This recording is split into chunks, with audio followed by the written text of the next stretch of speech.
Hello, and thank you so very much for joining me. I've been digging, as I said that I would be, into Jason Simpson, who is O.J. Simpson's son.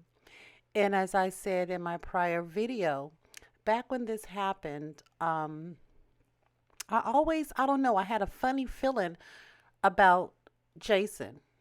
And it was because I knew or I had read, and I'm trying to find where I read that at. He had a fascination with knives even back then. He also was alleged to have some type of weird crush on Nicole Simpson, which is his stepmother. Right. Anyway, let's get into this article.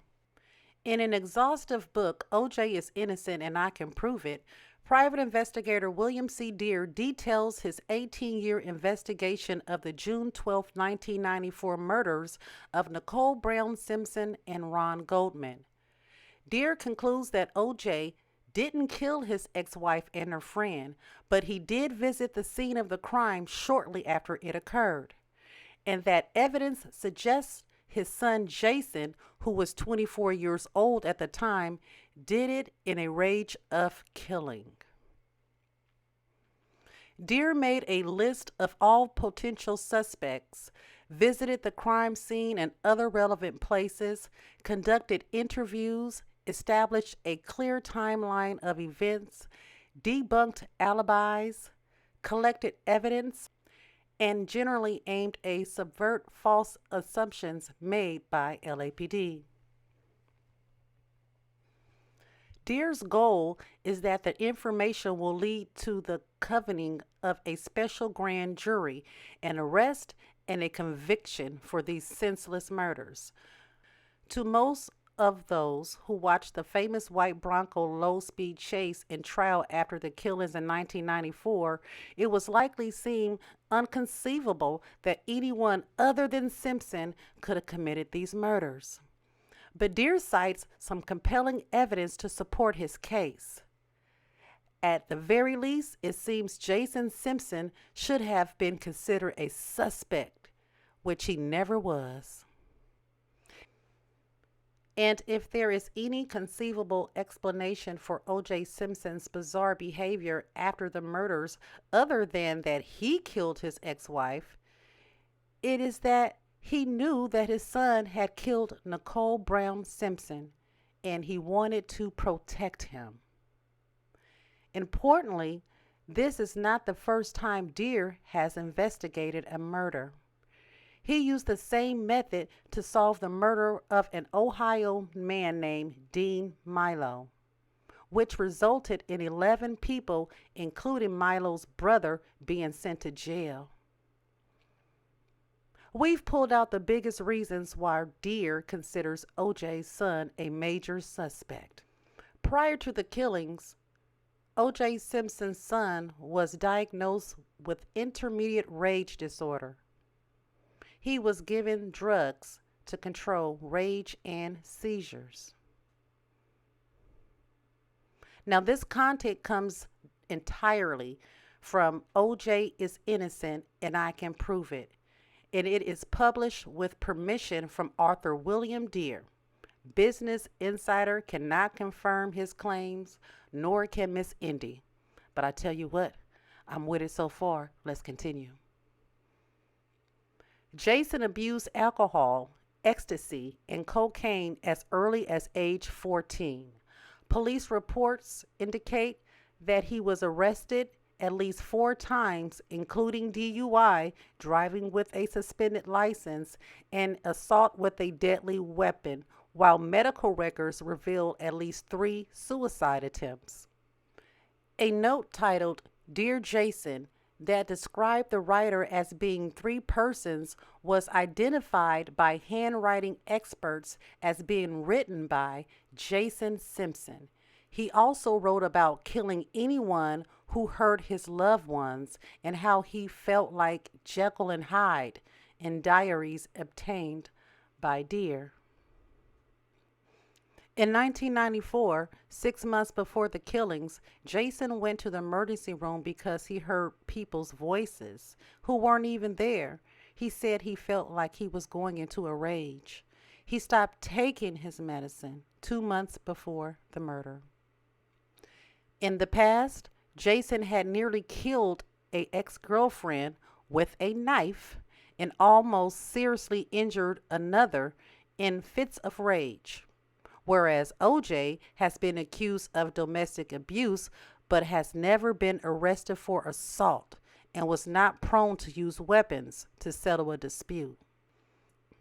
The night of the murders, Jason expected Nicole Brown Simpson's family to dine at the restaurant where he was working, but Brown Simpson chose another restaurant, probably without telling Jason.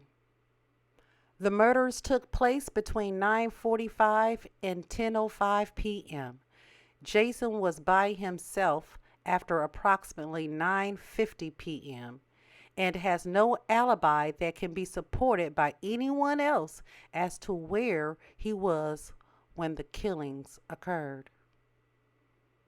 Jason's time card for the night of the murders was handwritten, even though the electric time clock was working. The black navy watch cap found at the crime scene contained animal hair and hair fibers that did not match OJ. Photographs obtained from Jason's storage locker show that Jason wore watch caps often. One dated March 24th, 1993. That shows him sitting with his dog while wearing a cap identical to the one found at the crime scene. The day after the murders and 4 days prior to his arrest, OJ hired top criminal attorney Carl Jones to represent Jason, even though he wasn't even a suspect, y'all. One of Jason's ex-classmates informed Deer that Jason was trained in hand-to-hand combat as well as field knife training while attending the Army and Navy Academy, whereas OJ hates the sight of blood. Based on the pictures of Ron Goldman's badly bruised and swollen hands, he must have struck hard blows to the assailant, and he was a third-degree black belt. The next day, OJ voluntarily stripped at the LAPD, and there were no marks or bruises that indicated that he had been in any type of scuffle.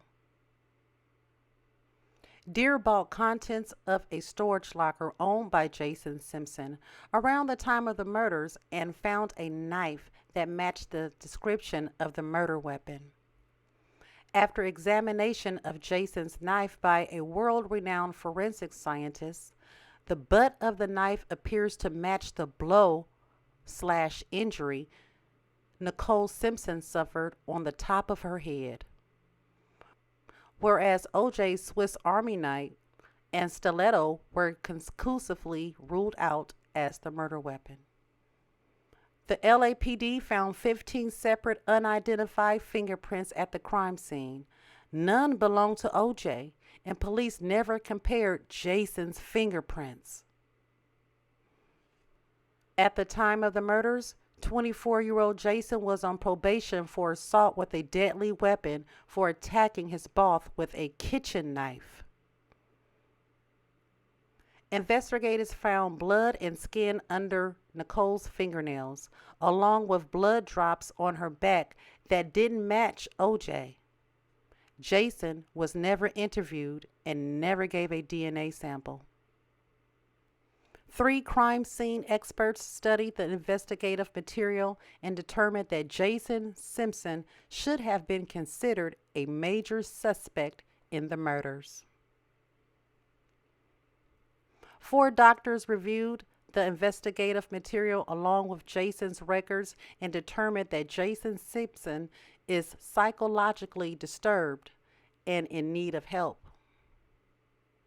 Jason's psychiatrist said if Jason was guilty, he could never be convicted because of his mental condition.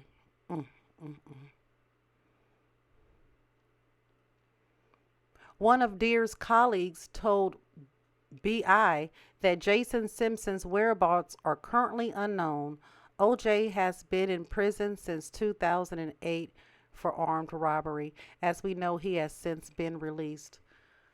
Oh my goodness. Oh my goodness. So, you guys know we are certainly going to get uh, more deeper than this. This is crazy. I always felt it was something missing. It was just something missing. It was something missing. And it's not far fetched for me to think that OJ would try to protect his son. And when the prosecution and the police started coming after him, he probably knew that he could beat it because he really didn't do it. But when the LAPD, with their shameful history, just pitiful, started to try to make things link up and connect all the dots, he started hiring multiple attorneys for himself. Johnny Cochran, F. Lee Bailey, um, Lord, the Kardashian guy, and a couple of other people. You know what? We're going to get into it. Y'all just stay tuned. I'll be back.